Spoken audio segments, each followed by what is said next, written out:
Hey, it's me, GV, and welcome to another Silksong guide. Ladies and gentlemen, this is for the Unravelled, the secret, I believe, optional boss of the White Ward in the Citadel. If you don't know how to get to this boss, basically there is a secret ceiling location by the big dudes with the scissors. You kind of need to like go above them and find the key through that passage. That will unlock the drop to the Unravelled. So basically it opens up with a little bit of normal enemies. This little squid face guy, not a big deal. You kind of just wait for him to attack, move away, and then keep hitting him. If you get underneath him, you'll be able to deal some consistent damage as well.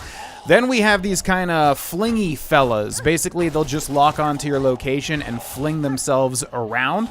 These guys are kind of just good for making sure that you have enough silk to heal yourself back to full before the actual fight starts, which is right about now. So the main thing with this guy is that he deals 2 masks of contact damage, meaning you do not want to get hit by him. You can also get some hits in when he comes out, FYI, if you charge up an attack. Actually, I think the cutscene cancels your charge attack, but if you can hit him basically before he does his I'm here animation, pretty much. Yeah, 2 weapon upgrades here using the Wanderer crest. He will shoot out little dudes, and kind of the first one will be random, but then he'll lock onto your location. So basically just wait a tick and then jump after the first shot out dude, and you can kill those guys or hit them to get more charge. And yeah, pretty much my strategy here is standing very still and jumping over him if he charges me, trying to hit the little guys that he shoots at me, and then otherwise just hitting him as many times as possible. When you get that kind of flash, you know you're going into the next phase, where basically he'll spawn 2 of these guys. Again, honestly, these guys are not bad at all as long as you're moving kind of side to side. Use them to charge up your silk so that you can heal.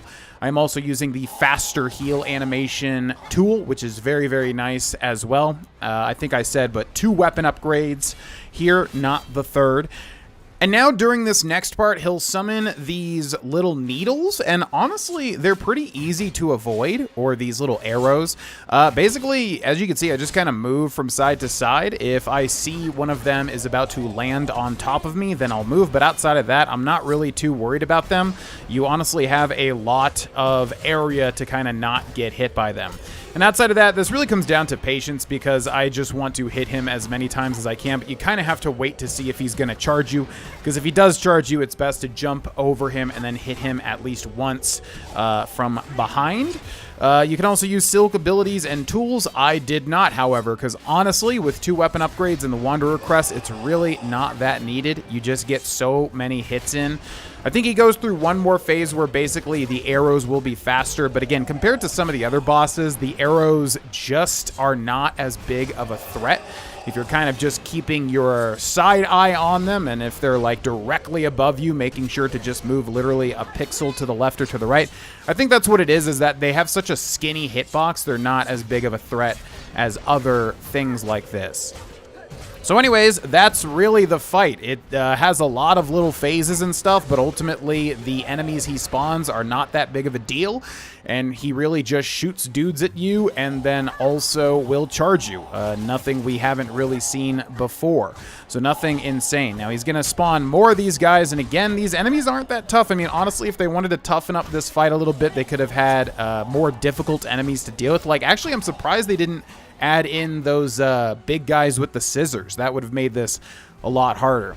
Anyways, here we have the final little bout here. He's going to summon even more arrows, but again, as long as they are not directly over you when you're standing still, you will be fine.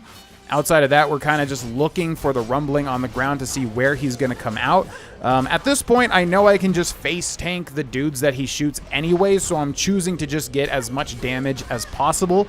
I think I do get a little impatient here near the end because I think I am about to die. It's literally because I'm just trying to hit him as much as possible. Ultimately, because I just thought that he would have less HP, because he's honestly kind of tanky. He has more HP than you would think, but there you go. That is the fight. Hope this guide helps, and subscribe for more.